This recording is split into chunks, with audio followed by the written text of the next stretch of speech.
Sergio Garcia entered middle age as a name that golf history simply cannot overlook. The 2017 Masters champion, the man who slipped on the green jacket after nearly 3 decades of waiting, the player who captured more than 30 professional titles across every major and minor tour, from the European Tour to the PGA Tour, from the wind-swept courses of Europe to the toughest, most unforgiving greens in America. He is the soul of the Ryder Cup, one of the greatest golfers in the history of this prestigious team event, repeatedly seen as the heart of Team Europe, where his instinct, emotion, and talent exploded with ferocious intensity. Sergio was once a prodigy, the El Niño of world golf, winning big tournaments in his early 20s, topping the world rankings, possessing a swing technique praised as the most refined and creative of his generation, titles, prize money, endorsement deals, recognition from peers and fans, all of it came to him, enough to paint the picture of a career that any athlete would look up to with a mixture of admiration and envy. On paper, Sergio Garcia had everything: glory, legacy, a rock-solid place in the history of modern golf. But that's only half the story, the half the public knows and readily believes. The other half of that life has never been put on display under the spotlight. Behind the trophies is a man who has lived in constant exhaustion, carrying a nameless pain that no title could ever soothe. For 30 years, Sergio has had to learn how to coexist with two parallel versions of himself.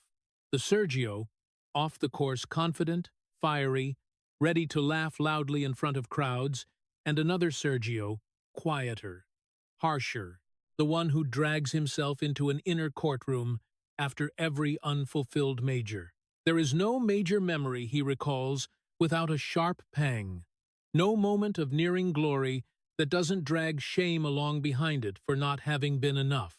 Sleepless nights, unexplained anger, moments of questioning his own worth after an entire illustrious career, all of it forms a second life that no one sees. And yet, right in the middle of that tearing apart, Sergio still walks onto the course, still competes, still stands firm, not because he doesn't hurt, but because he has never allowed himself to give up. Sergio Garcia's will isn't measured by how many trophies he won, but by the fact that he survived 3 decades of battling himself, carrying that pain with every swing, every step, and still moving forward, even if the price was an inner life that was never truly at peace. If you want to understand what really happened behind those titles and why Sergio Garcia has had to carry that pain for 3 decades, subscribe to the channel and follow the next part of the story. Sergio Garcia was not born into poverty, nor did he grow up amid dramatic upheavals that would make outsiders shudder with sympathy. From the outside, his childhood could even be called fortunate.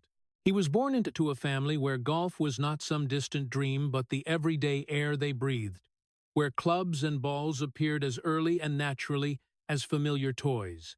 Sergio's father was a golf instructor, a serious, dedicated man who believed absolutely in his son's potential. He didn't hit, didn't yell, didn't use force to compel. But that very calm, steady, unwavering approach created a pressure far harder to see. In that house, every day felt like an unannounced exam. Every practice session, a test with no score sheet, only silent, watchful eyes and expectations hanging over the boy's head. Sergio grew up feeling he was always being observed, always being judged, even when no one said it out loud. From very early on, Sergio learned an unspoken rule.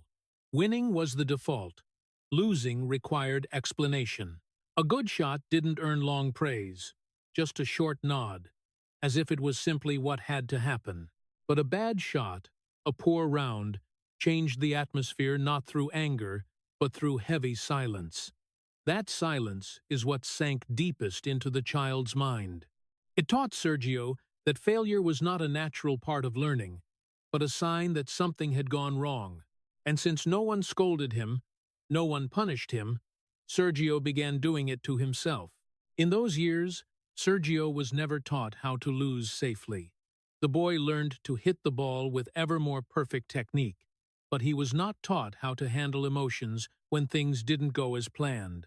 Every shot that missed the target wasn't just a technical error, it was a reminder that he wasn't good enough yet. And because no one said it directly, Sergio said it to himself in a voice harsher than anyone else's. Gradually, a dangerous habit took root inside him, tying his self-worth to results. When he played well, he felt he deserved to exist. When he played poorly, he felt guilty, felt he had to do better, be stricter, be even more demanding with himself. The tragedy of Sergio isn't that he was forced or abused, but that he was burdened with expectations far too early without any emotional shelter. No one in the family thought they were causing harm. They all believed discipline, focus, and high standards would forge a champion. And in a very narrow sense, they were right. Sergio became a prodigy, a talent that left others in awe.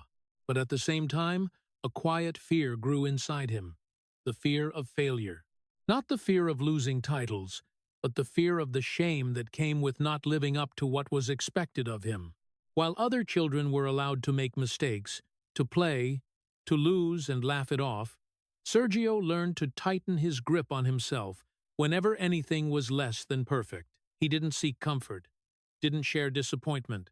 He swallowed it, turned it into fuel, then pushed himself harder. That's what made him progress so fast. But it's also what kept him from ever knowing how to stop. Sergio never learned to tell himself it's okay. In his world, it's okay didn't exist. There was only not enough yet. When he stepped out of childhood and closer to the big stages, Sergio carried that invisible baggage without realizing it. It was a distorted belief that if he was good enough, worked hard enough, was perfect enough, then everything would be fine. But that belief carried a cruel consequence. Whenever he fell short, the fault never belonged to circumstances, luck, or human limits. The fault always belonged to Sergio himself. And therefore, the punishment came from him too. No one saw that tragedy when Sergio was still a little boy, holding a golf club with bright eyes and a confident smile.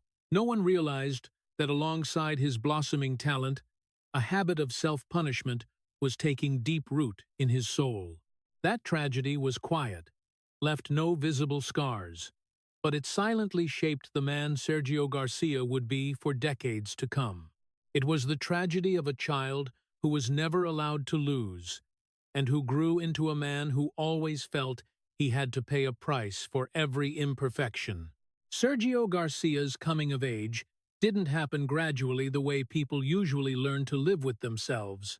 It arrived suddenly, violently, and far too soon, as if someone yanked the stage curtain up while he still wasn't ready to step into the light.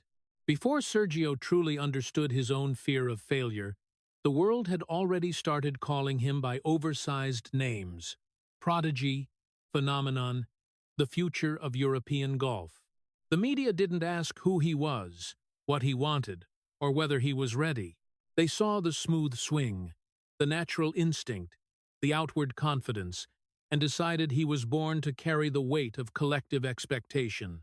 And Sergio, as he had been trained since childhood, didn't resist. He kept walking forward, believing that if he was good enough, everything would eventually be okay.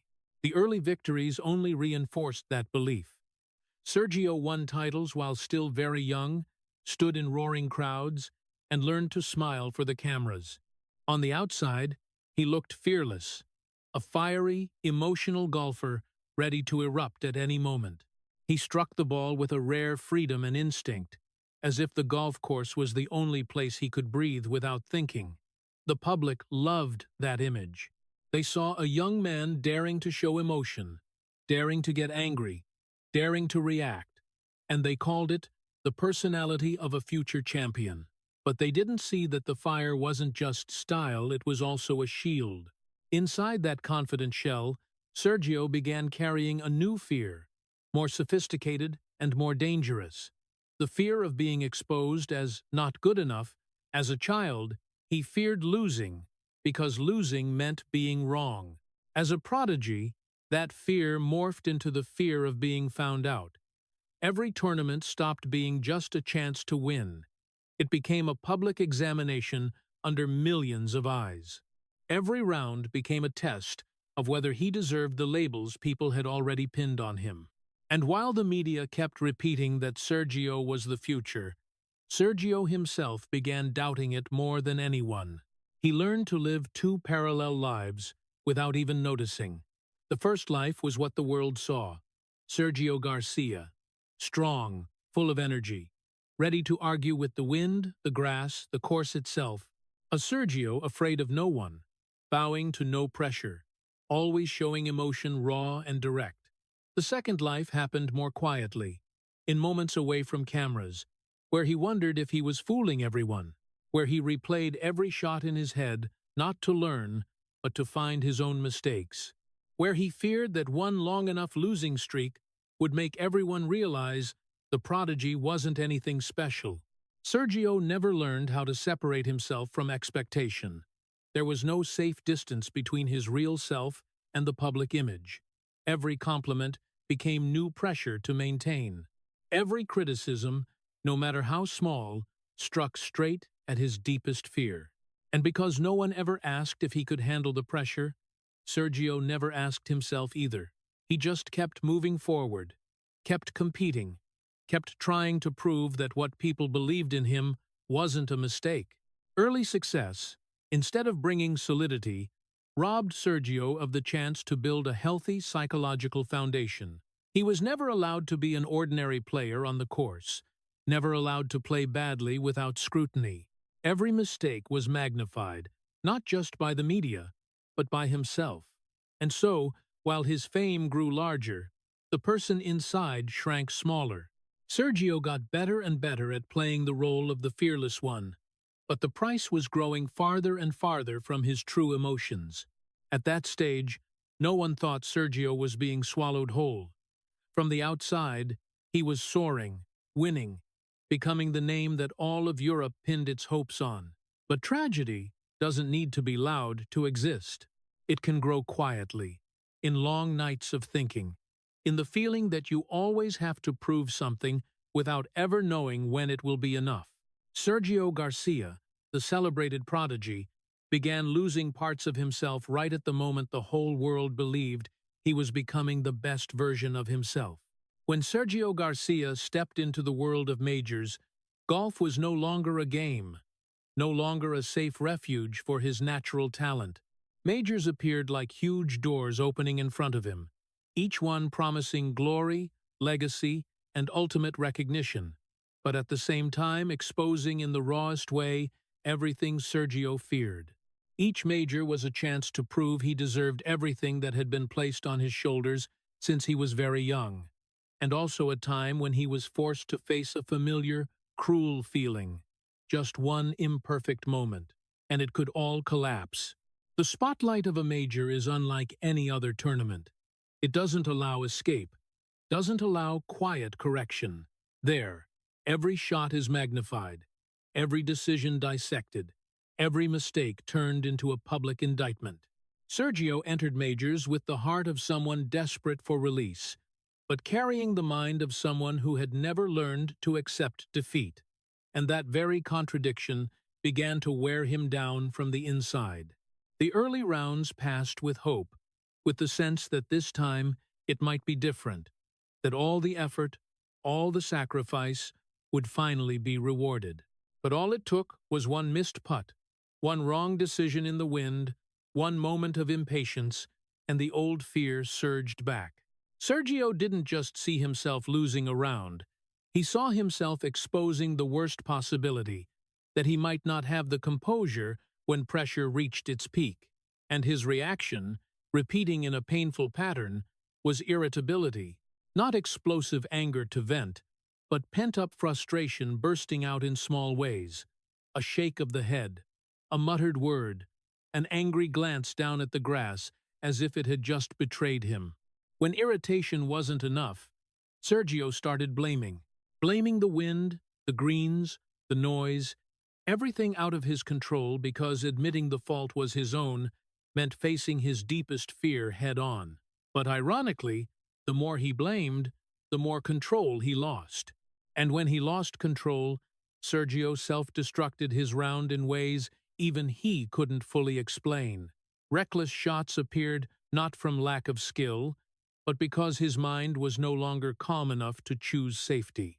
Hasty decisions piled up, as if he were trying to end the torment as quickly as possible, even if the price was a heavier defeat.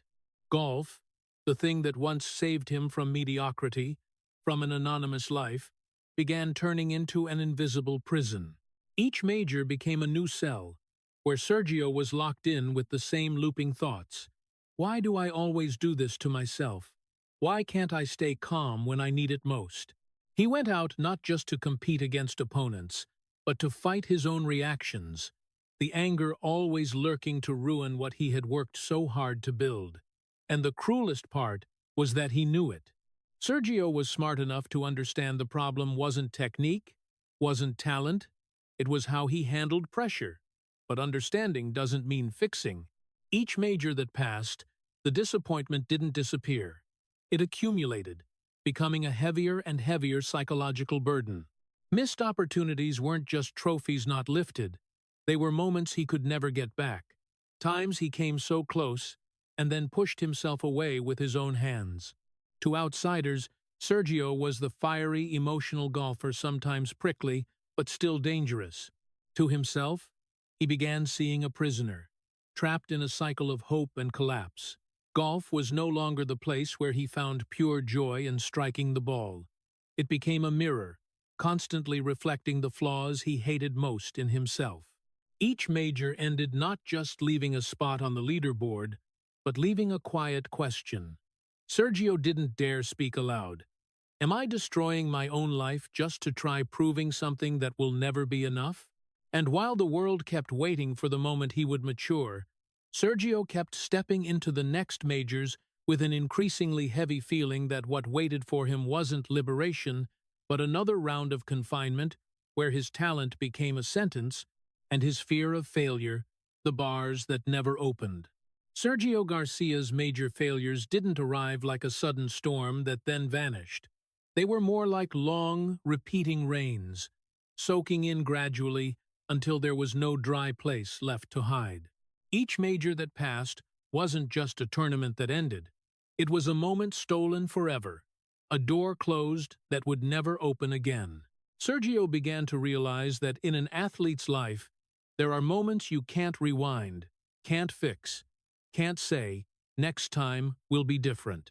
But realizing that didn't ease the pain. It only made everything heavier, because he understood that every opportunity slipping away was a piece of life lost forever. There were moments that seemed so small outsiders could forget them after a few days, but for Sergio, they became haunting, indelible memories. A putt where his hands trembled for a fleeting instant, enough to send the ball offline, enough to snuff out the hope that had just begun to flicker. Not because he didn't know how to hit it, but because in his head, everything rushed in at once. Expectations, fear, and the familiar question of whether he was ruining everything again. When the ball rolled to a stop in the wrong spot, Sergio didn't need the scorecard to know what had happened. He bowed his head not from shame in front of the crowd, but from shame in front of himself. There were days he walked off the green, avoiding the cameras, not out of anger, but because he didn't want to see his failure reflected on the big screen. Sergio learned to hurry through the interview area, as if leaving quickly enough would keep the moment from sinking deeper into memory. But memory doesn't work that way. Those images followed him back to the hotel room, to the dark space where he lay staring at the ceiling all night. He replayed every step, every breath, every second he felt things slipping out of control. And in those nights, there was no cheering, no teammates, no one to share it with, just Sergio and the same unanswered questions repeating endlessly. Every encounter with the media, after an unfulfilled major, was another ordeal. Sergio stood in front of the microphone, answering familiar questions with a strained voice even he could hear the emptiness in. He talked about giving it everything, about the positives, about lessons for next time. But deep down, he knew some lessons are never fully applied because the issue wasn't knowledge or experience. Those answers weren't for the audience. They were a thin armor to hide the feeling that he had just wasted another piece of his life. When the microphone was turned off, Sergio often fell silent, as if every word had been used up. What made these failures so cruel wasn't that they happened once, but the way they piled up. Each major left a new layer of shame, stacking on the old ones, forming a heavy mass Sergio carried into every next tournament. He had no space to forget. The previous failures were always there, whispering that history would repeat, that he had stood here before and fallen before. And when an athlete steps onto the course with memories of failure walking ahead of him, the course is no longer neutral. It becomes a psychological minefield, where every hesitation is amplified. There were majors where Sergio got so close, close enough to smell the glory, close enough for the world to start believing this time might be different. But right then, his deepest fear rose up. Not fear of losing to an opponent, but fear of having to live with one more failure if he dared to believe. And so, in the decisive moments, he shrank not from lack of courage, but because he had become too accustomed to bracing for the fall. When it was over, Sergio often stood still for a moment, looking toward the green as if trying to memorize the last time he had a chance there, because he knew that moment would never come back the same way. The years passed, the number of majors grew, and with it, the number of painful memories multiplied. Sergio didn't just remember the big failures. He remembered the tiny details no one else noticed. A glance from the stands, a sigh of his own, the hollow feeling spreading in his chest when he realized everything had slipped away. Those details became part of his inner identity, shaping how he saw himself.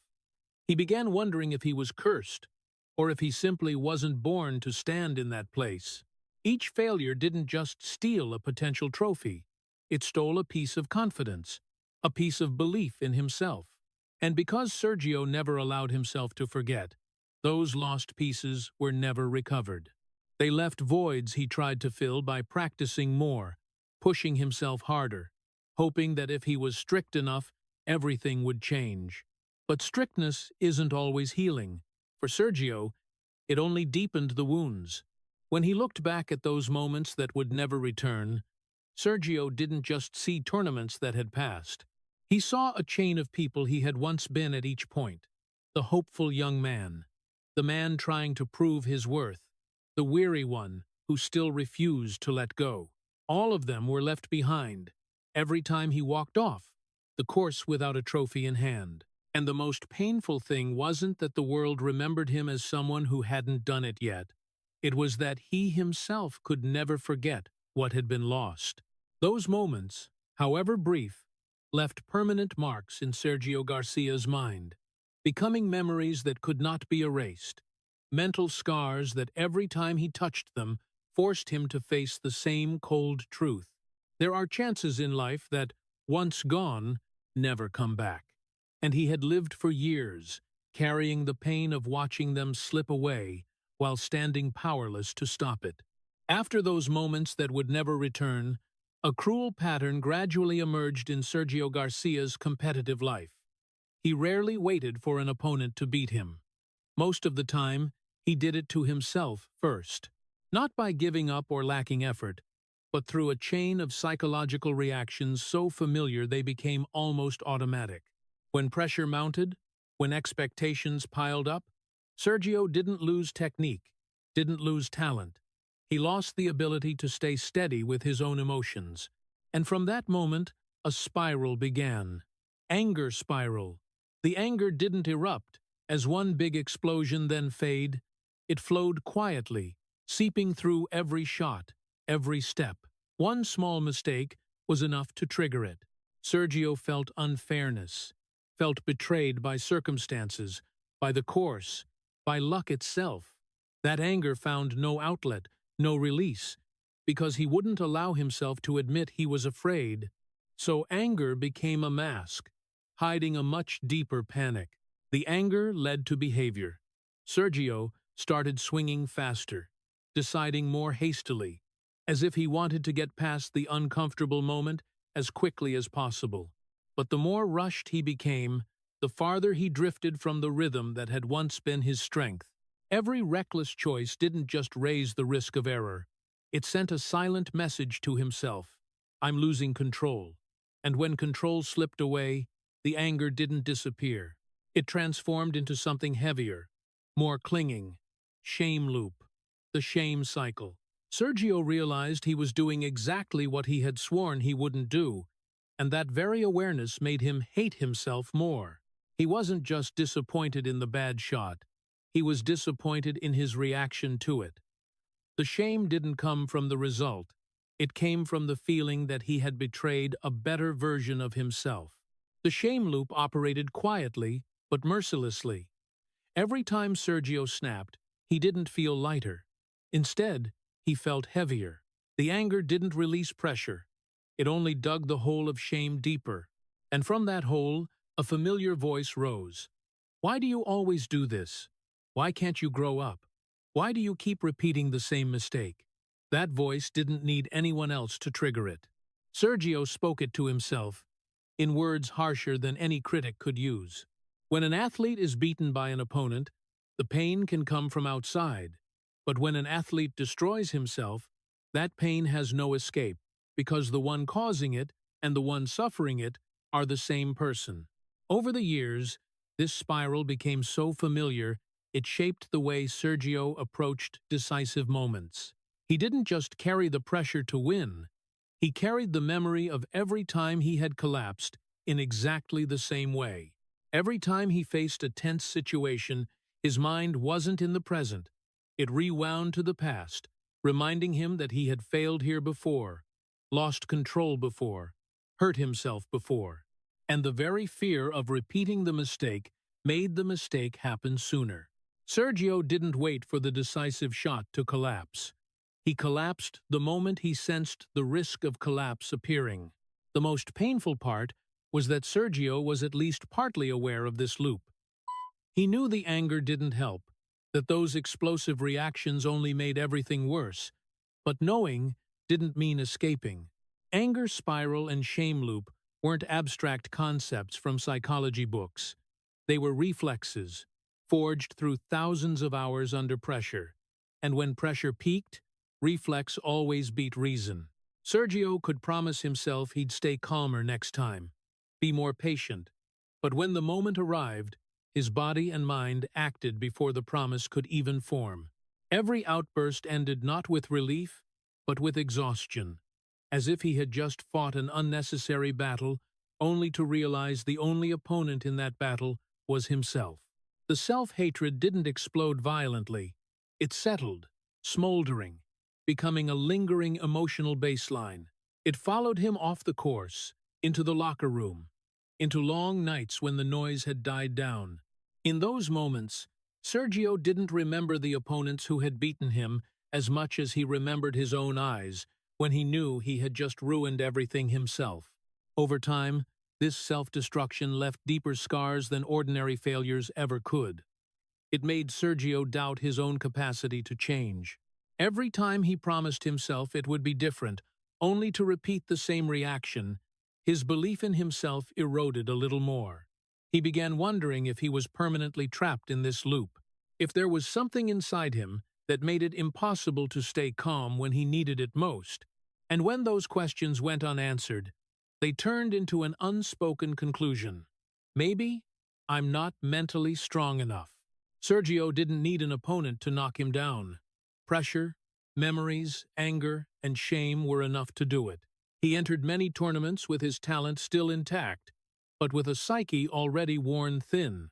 And while the world saw a fiery man sometimes prickly, sometimes erratic inside, Sergio was fighting a different, silent, prolonged war. A war with his own reactions, with the habit of self-punishment that had taken root long ago. A war where every outburst, every loss of control, brought no relief, only deepened the self-loathing, like a cruel reminder that the most dangerous enemy in his career had never stood on the other side of the fairway. It had always stood right inside his own mind. Amid the years when majors became locked cells, the Ryder Cup appeared in Sergio Garcia's life like a brief, beautiful, fragile paradise. There, he stepped onto the course, no longer a solitary individual carrying the weight of every past failure, but as part of a collective. Teammates stood beside him. There were pats on the back after bad shots, eyes that said, "It's okay, we've got each other." In that atmosphere, Sergio played golf like a different person. He laughed more, relaxed more, and strangely, his talent flowed freely again. Shots came naturally, unstrangled by fear of mistakes. The Ryder Cup gave Sergio something majors never did: the feeling of being forgiven even before he could forgive himself. In the Ryder Cup, Sergio didn't have to be perfect. He was allowed to err, allowed to snap, and then be pulled back by teammates' laughter. Those moments didn't vanish after the event. They etched themselves into his mind as proof that he wasn't always the one destroying himself. There, he was a warrior, the soul of Team Europe, the one who exploded at the right time and energized others. The public saw a strong, composed, reliable Sergio Garcia, and this time, Sergio felt it from the inside too. But precisely because of that, the contrast with majors became more brutal than ever. When he returned to majors, everything felt painfully familiar. No teammates behind him, no one saying we still have time, just Sergio, the club, the ball, and the memory of every collapse. In majors, he wasn't allowed to lean on anyone. No instant forgiveness, no collective embrace to absorb the psychological shock. Every mistake fell straight into his mind like a stone. No one to catch it, no one to share it. And in that solitude, the familiar loops activated again. Anger rose, shame followed, and Sergio began hurting himself once more. This contrast gradually became an unavoidable realization. Sergio started to see a truth that hurt more than any failure. He only played well when he didn't have to face himself directly. With teammates, he had somewhere to offload the inner burden. Surrounded by the team, he didn't have to carry his entire self-worth on every shot. But standing alone, every eye on him, every expectation and old memory rising at once, he had nowhere to hide. That realization brought no relief. It brought helplessness, because if the problem was inside himself, the hardest opponent to beat would never leave the course. The Ryder Cup thus became both medicine and a mirror reflecting deeper pain. Every time Sergio shone in Team Europe's colors, he carried a quiet question into the next major. Why can't I be this person when I'm alone? He didn't dare speak that question aloud, because it held a bigger fear. Maybe he was only strong when protected, and for a top athlete, that's a hard thought to accept. Sergio had built his image as a fiery, confrontational, expressive man. But deep down, he began doubting his ability to stand firm on his own. The Ryder Cup paradise was therefore not a place of liberation, but a place of temporary forgetting. When the event ended, when the cheers faded, Sergio returned to the familiar path, where majors waited with cold silence. Each time he stepped onto a major course after a successful Ryder Cup, he carried two opposing emotions: the belief that he could still play well, and the fear that he couldn't recreate it without someone beside him. That inner tug-of-war made every shot feel heavier. For Sergio, the Ryder Cup became a painful reminder that he lacked neither talent nor competitive grit.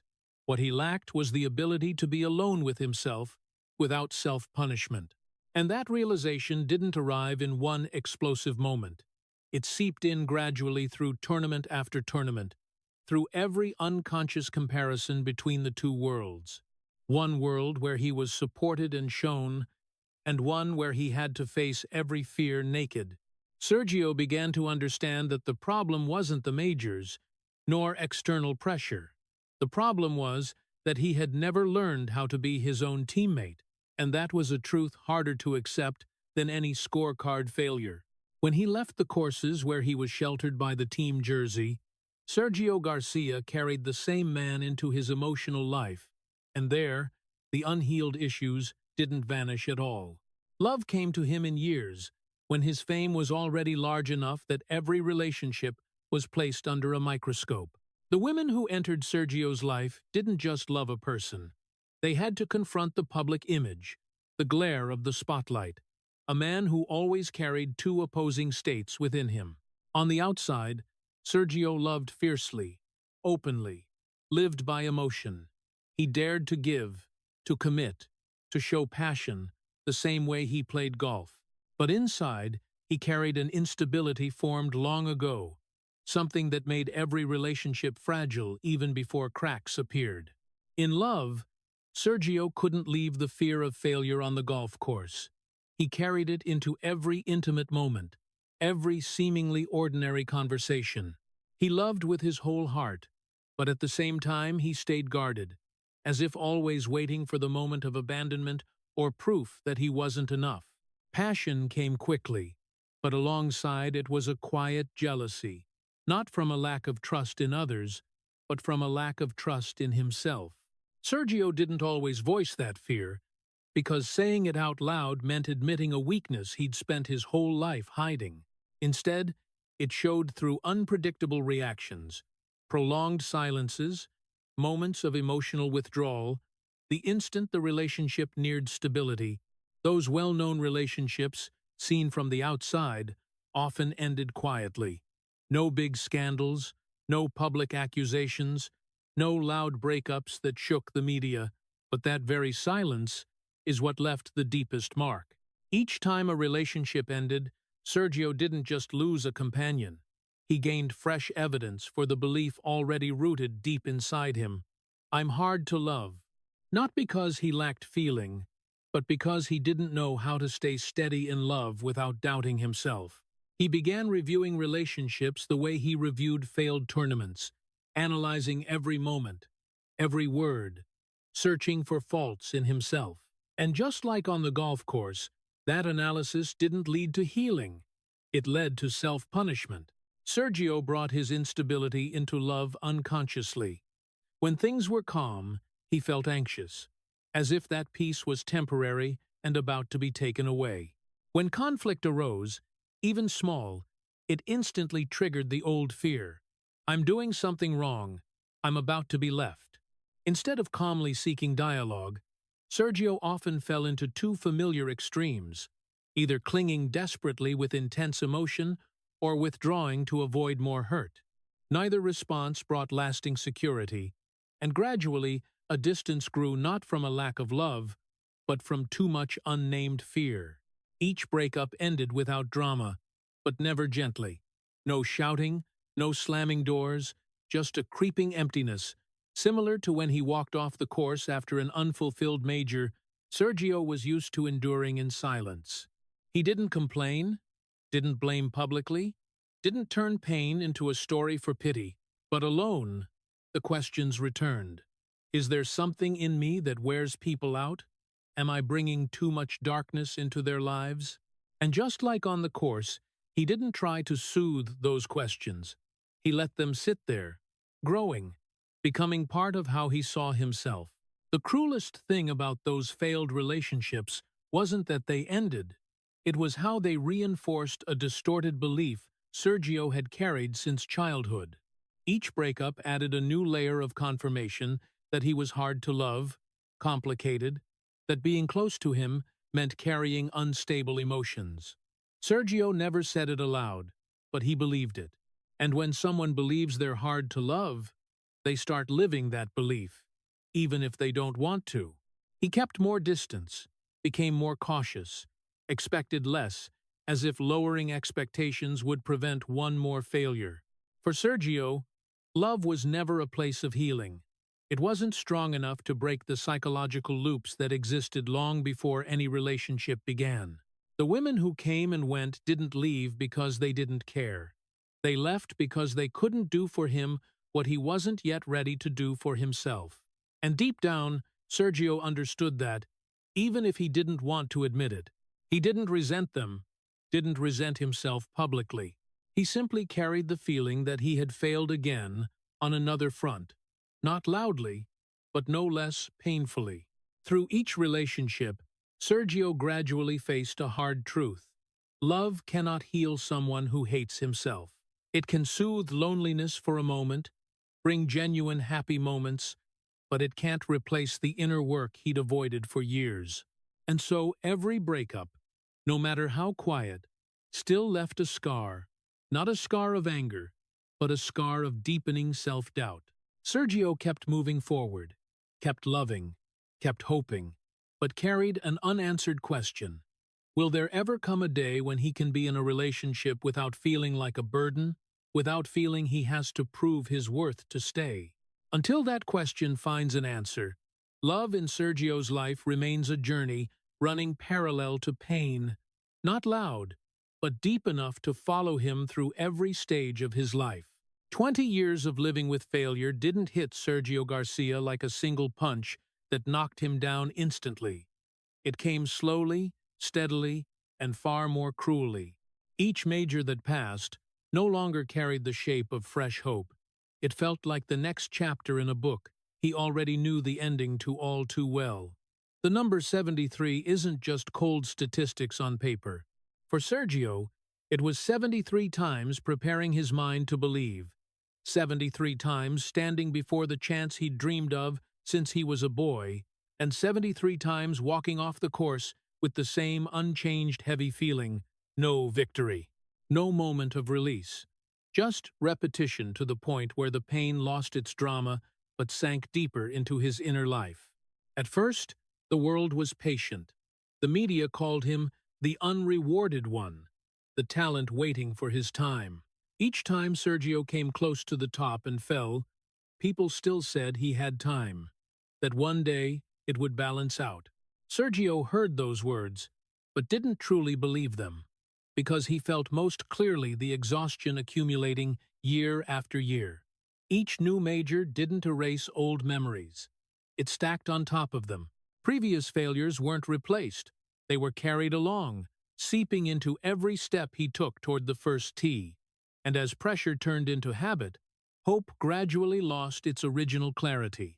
Over the years, the media's tone shifted, from expectation to doubt, from doubt to weariness. Articles no longer asked, "When will Sergio win a major?" They began asking, "Will he ever win one?" That question didn't need to be spoken aloud to hurt. It lived in the way people looked at him, in cold headlines, in the growing impatience. Sergio didn't argue, didn't fight back. He no longer had the energy to defend his image. Each time he read or heard those judgments, he just stayed silent, as if part of him had long grown accustomed to being doubted. The fans changed too. The roaring cheers gradually gave way to pitying looks. Some still wanted him to win, but no longer believed it firmly. Others started mocking, turning his name into an example in curse stories. Sergio Garcia became a figure people mentioned with half pity, half sarcasm. And the most painful thing wasn't that those jabs existed. It was that Sergio no longer had the strength to push back against them in his own mind. He heard, he knew, and he let them stay there. Not because he agreed, but because he was too tired to keep fighting. Over time, failure stopped making Sergio angry the way it once did. The explosive anger faded, replaced by something more dangerous: passive acceptance. He entered majors with the mindset of someone braced for the worst outcome, not to shield himself from shock, but to lessen the pain when the familiar happened again. When an athlete starts believing failure is natural, they no longer fight it with the same energy. Sergio still practiced, still competed seriously, but somewhere deep down, he stopped expecting the moment of liberation. The curse, at first just a media phrase, gradually found a foothold in his mind. Sergio didn't say it out loud, but he began believing something was beyond his control. Not technique, not physical ability, but an invisible barrier that always appeared right when he needed most. That belief both explained his pain and stripped away the responsibility to believe in change. Because if it was a curse, maybe he wasn't entirely to blame. But the price of that temporary comfort was his self-belief eroding bit by bit. Sergio no longer reacted strongly to major failures. He answered interviews in a flat voice, with little emotion. Phrases about "keep trying" sounded like habit, no longer carrying real conviction. Outsiders might think he'd matured, learned to accept, but inside, that acceptance was like a thin protective coat, hiding the feeling that he was slowly giving up the right to hope. When someone stops hoping, they don't collapse immediately. They just become heavier, slower, more alone in their own journey. 20 years passed, and Sergio began looking back at his major career as one continuous, painful memory. There wasn't a single tournament he could think of without the feeling it could have been different. Near misses became obsessions, because they proved he had once been close enough. But close enough brought no comfort. It only amplified the question of why it never became real. Sergio didn't voice that question, but it lived in his walk, in the way he looked down at the grass, in the growing caution when facing decisive moments. The cruelest part of living with long-term failure isn't what he lost, it's what he learned from it. Sergio learned to lower expectations to reduce pain. He learned not to believe too much, to avoid disappointment.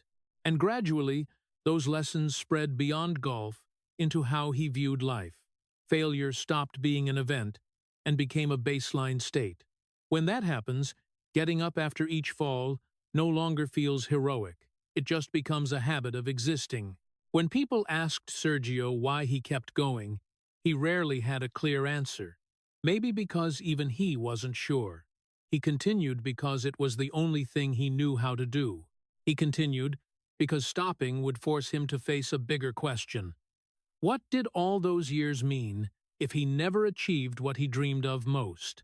And because he wasn't ready to face that question, Sergio chose to keep walking, carrying the curse like part of his identity. 20 years of living with failure didn't cause Sergio Garcia to collapse in front of the world. It didn't create a clear moment of breakdown for people to pity and then forget. It created a quiet man carrying prolonged exhaustion, someone accustomed to being doubted, pitied, even mocked. And in that very silence, Sergio gradually accepted a painful truth. Maybe he was no longer fighting to win. He was fighting to prove he still existed, still stood there, whether the curse was real or not. But when someone starts believing in the curse, failure stops being something that happens to them.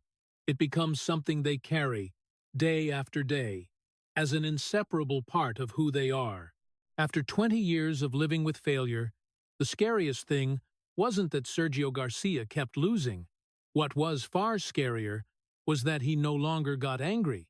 The anger had once been a sign he still cared, still resisted, still believed things could be different. But over the years, even that anger ran dry. It didn't vanish in one explosive moment. It faded slowly, like a fire starved of oxygen, leaving a cold, nameless emptiness. Sergio stepped onto the course without the fire that once made him dangerous.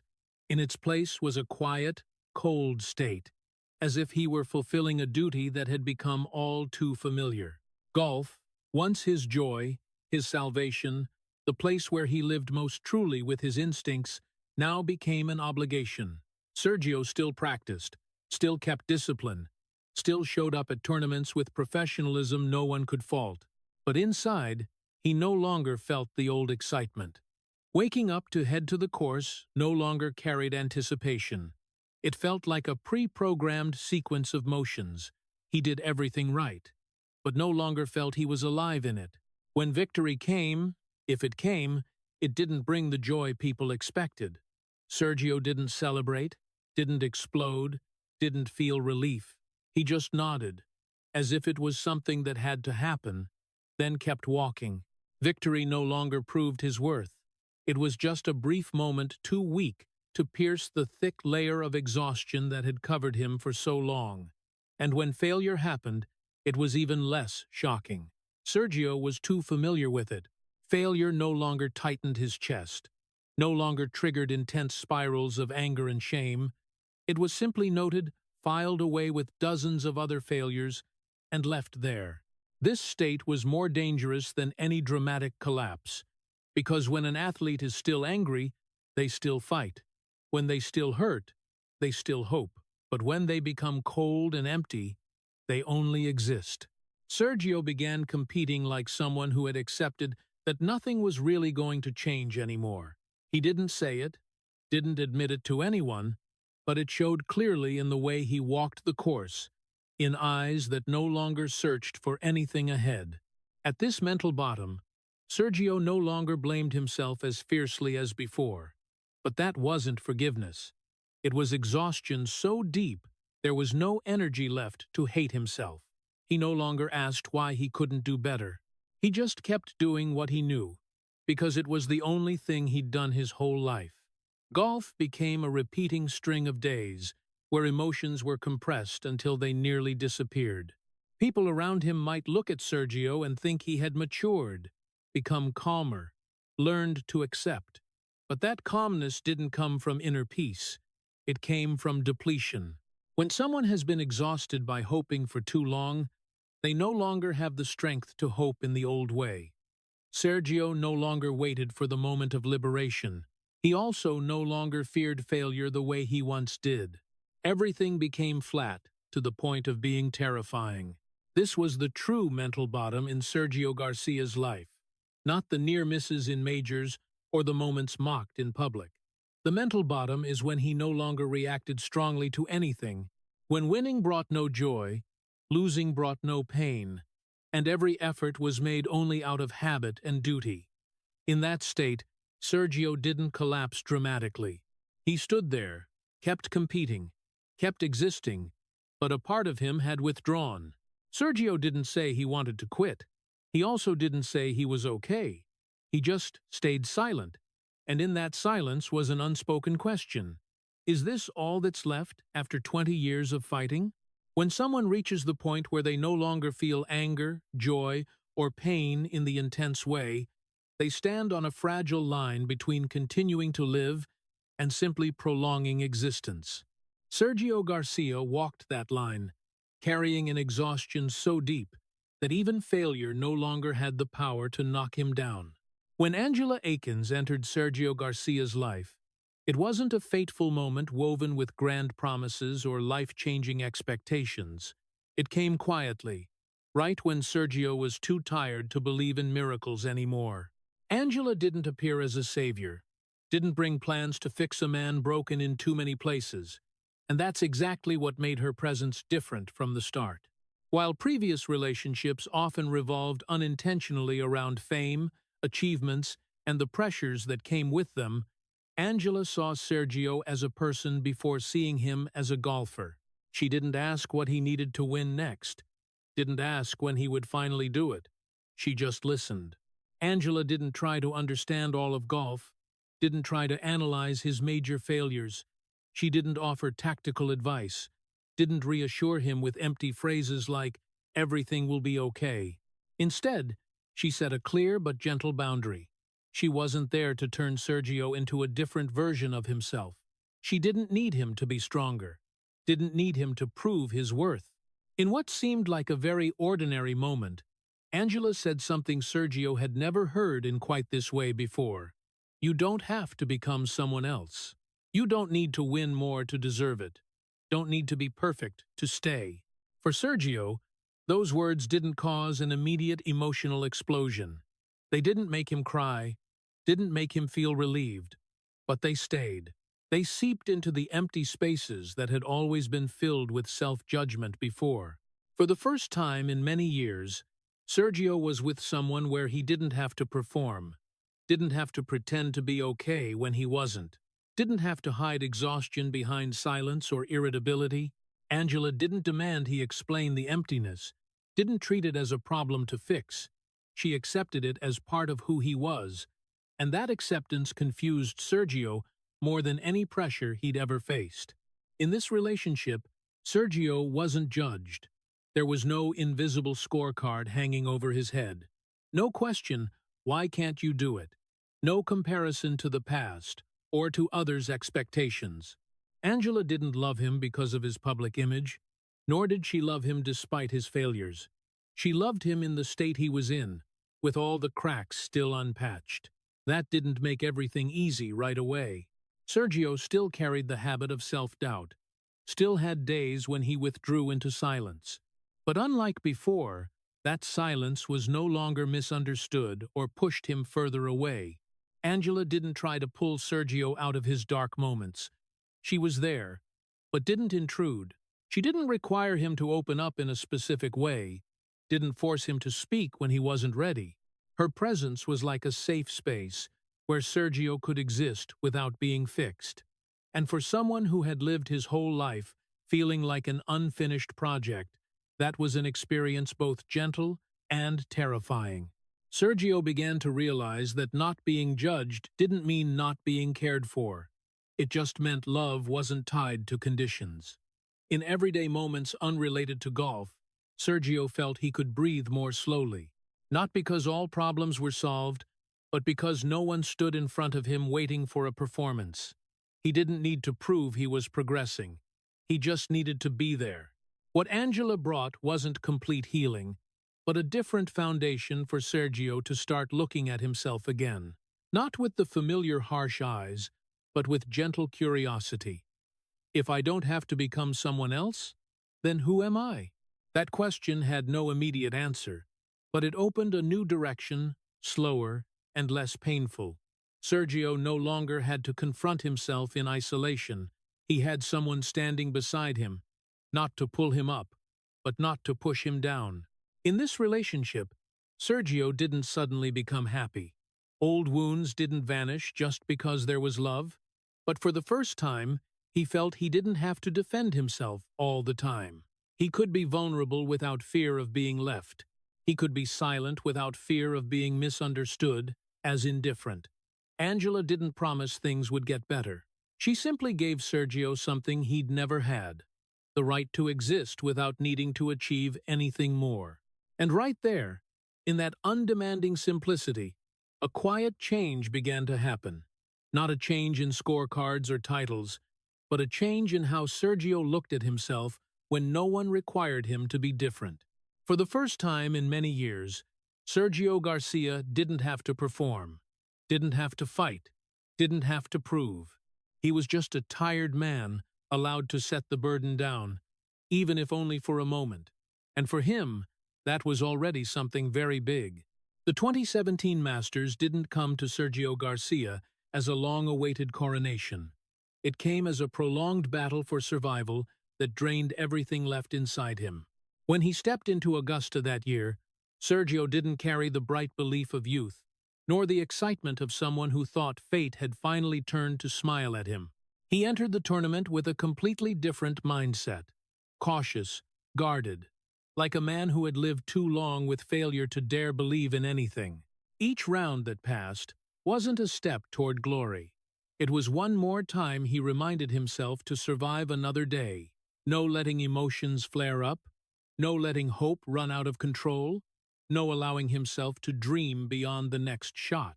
Throughout that week, the Masters didn't feel like a golf tournament. It felt like a direct confrontation with everything Sergio had avoided for 2 decades. Every shot carried the memory of the 73 majors before it. Every step on the fairway felt like treading on old scars that had never fully healed. He wasn't fighting opponents, because opponents were only the surface. Sergio was fighting his own self-destructive reflexes, the anger that once made him collapse, the shame loops that once dragged him to the bottom.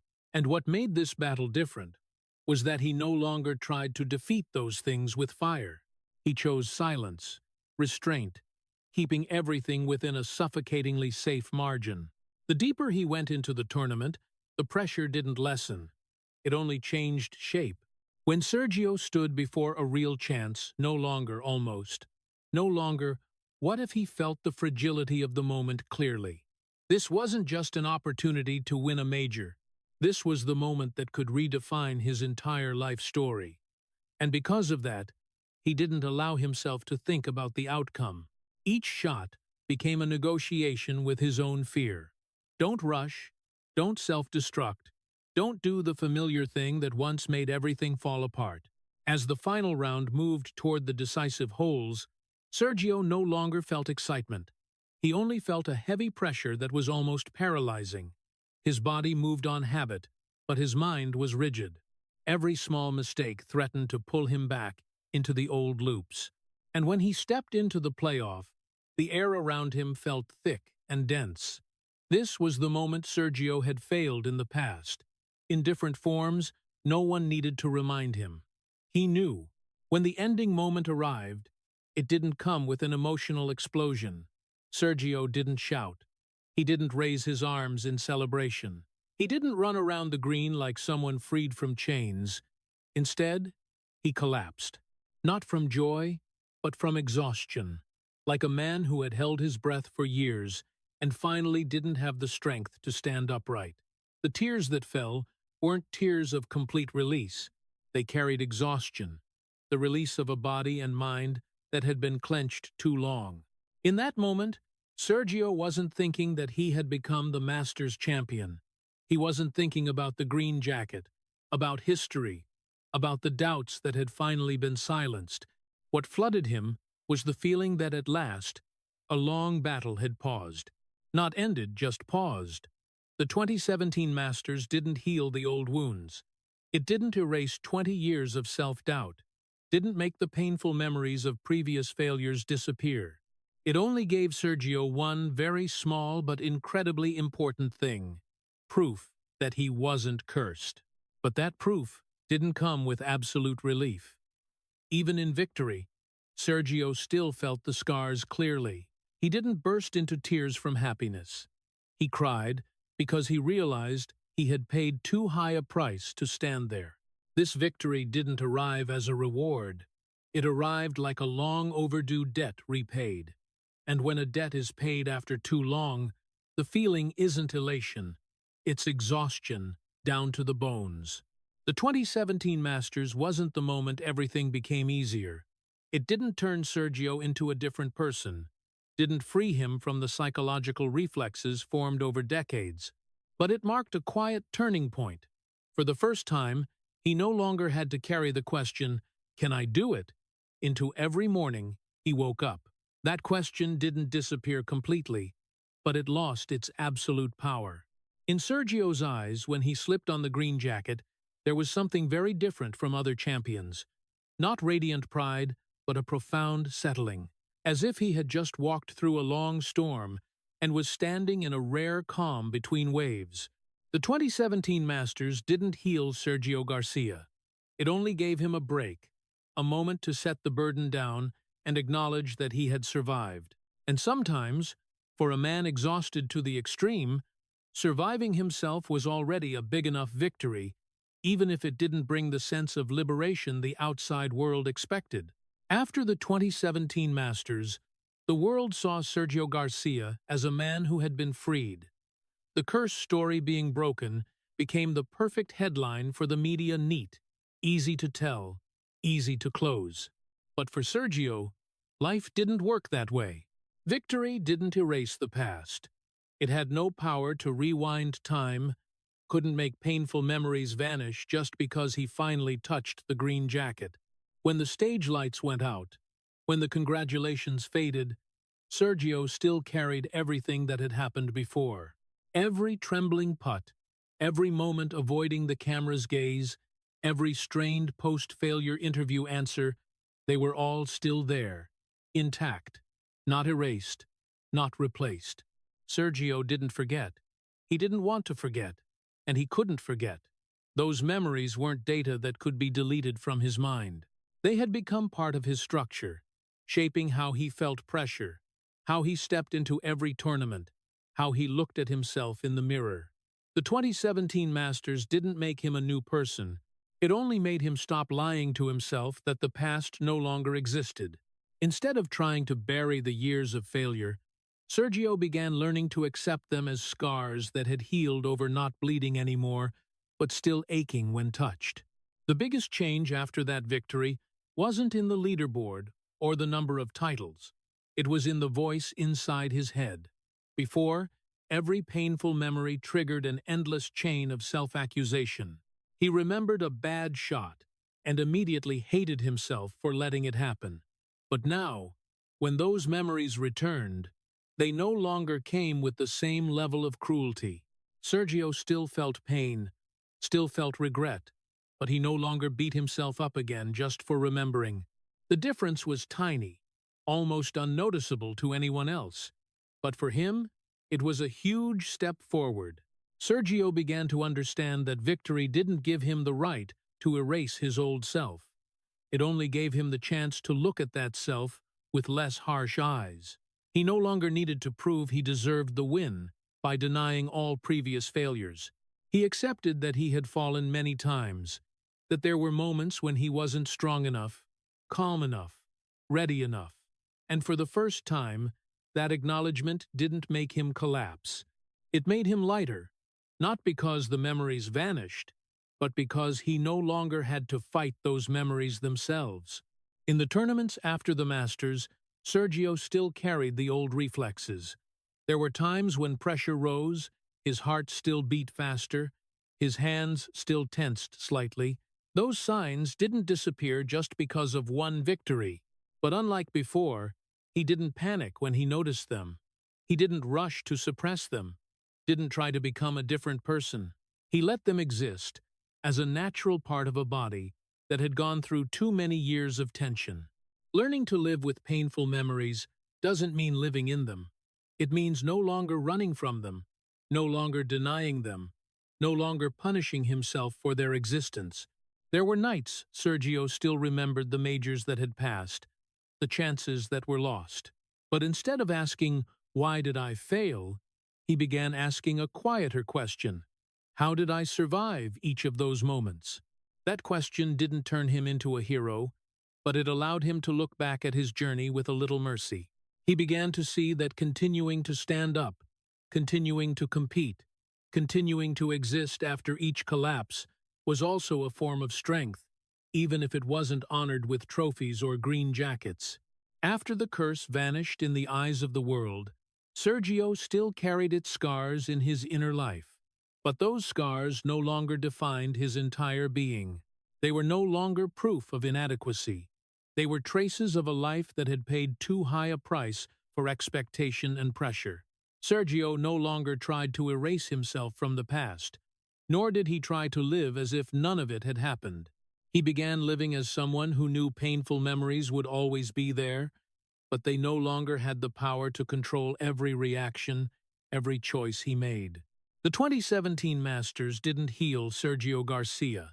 It didn't neatly close old chapters, but it opened a different way of existing, to keep living without hating himself the way he once did, to live with painful memories without letting them become a sentence.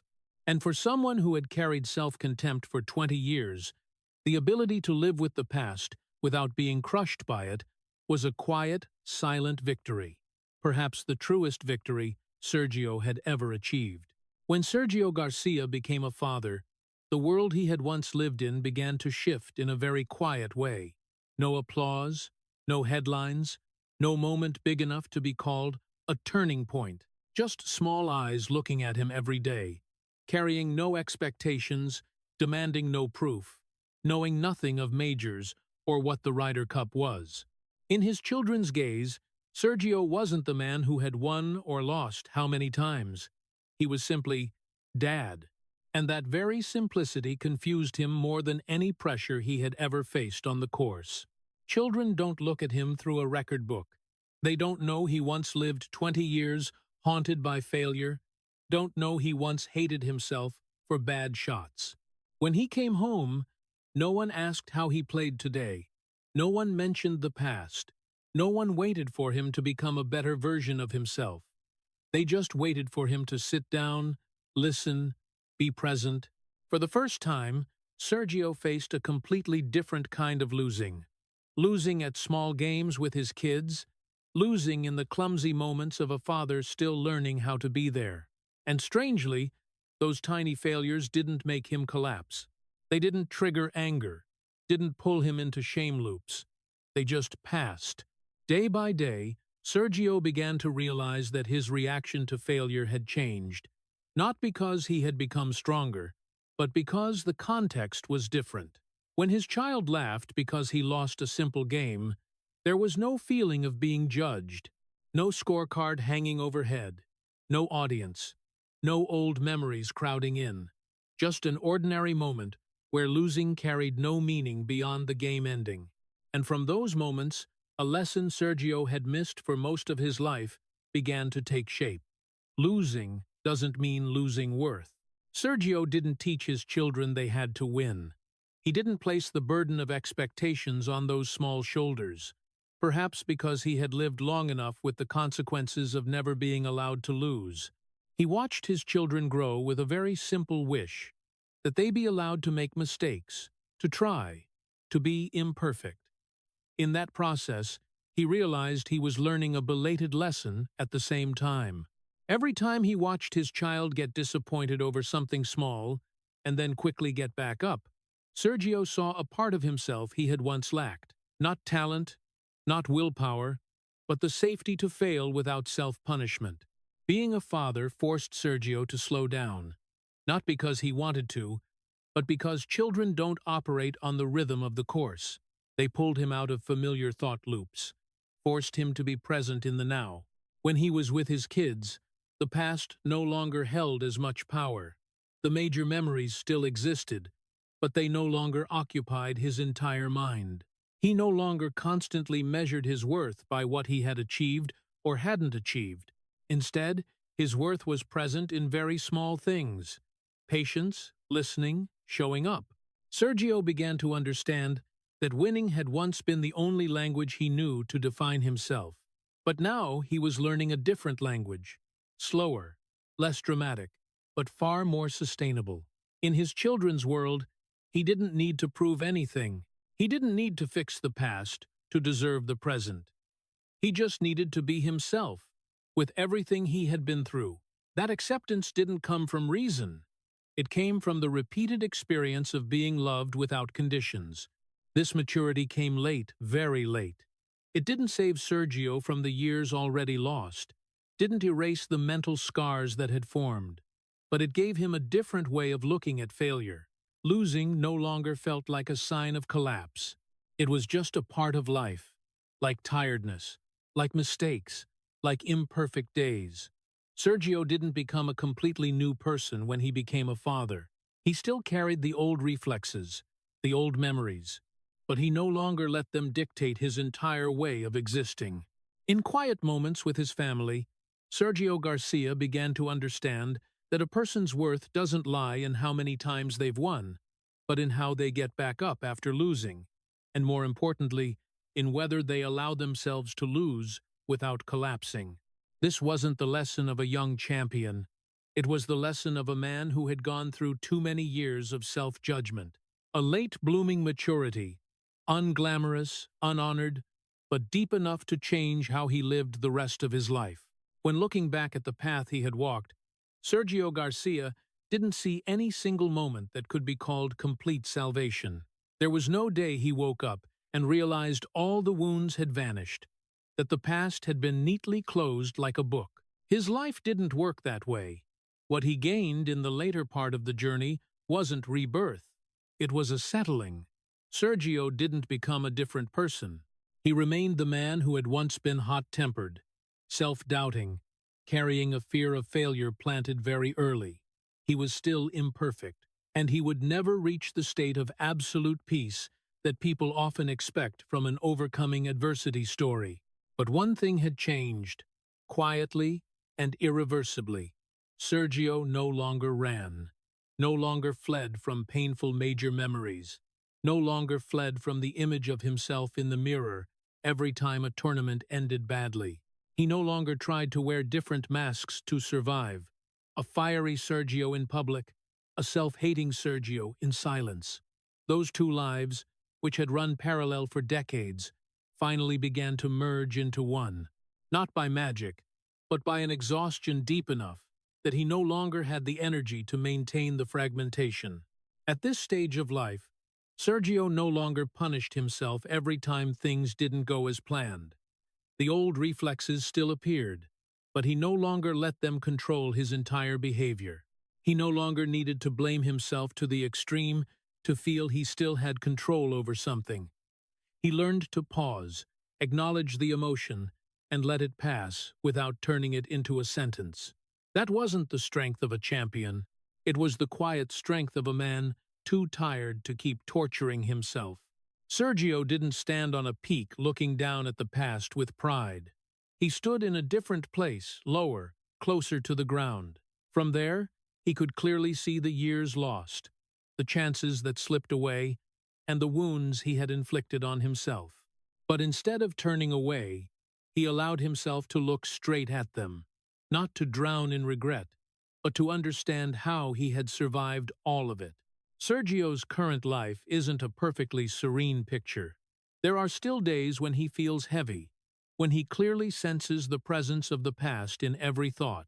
But unlike before, he no longer sees those days as proof of his failure. They're just hard days, nothing more. He allows himself moments of weakness without rushing to fix them. He allows himself not to always be strong, not to always be ready.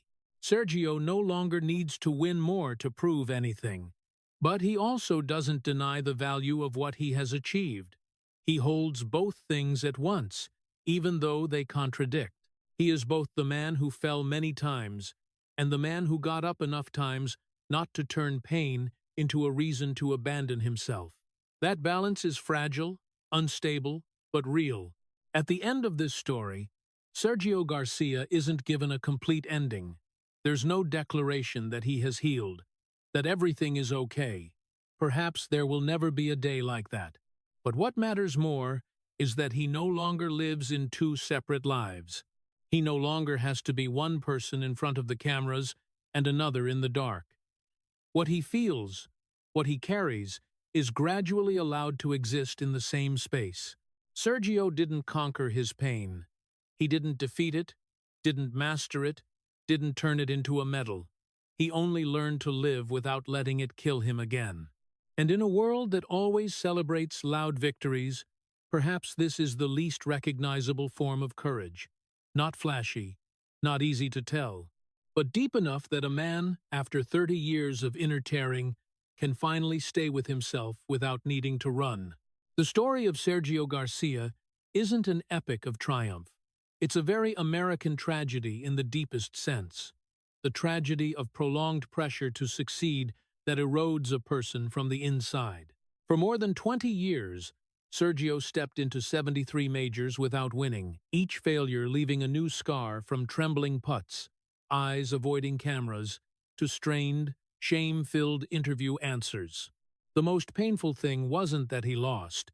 It was how he learned to punish himself, believe in the curse, and gradually live as someone defined entirely by results. That was when golf, the thing that once saved him from mediocrity, became a mental prison. The 2017 Masters wasn't a moment of liberation, and the detail that Sergio didn't shout, didn't celebrate, but collapsed in exhausted tears, says it all. That victory didn't heal. It only paused the self-destructive spiral. It wasn't until becoming a father, standing before children who didn't care about majors or the Ryder Cup, that Sergio learned the most belated lesson. Human worth doesn't lie in winning, and failure doesn't mean worthlessness.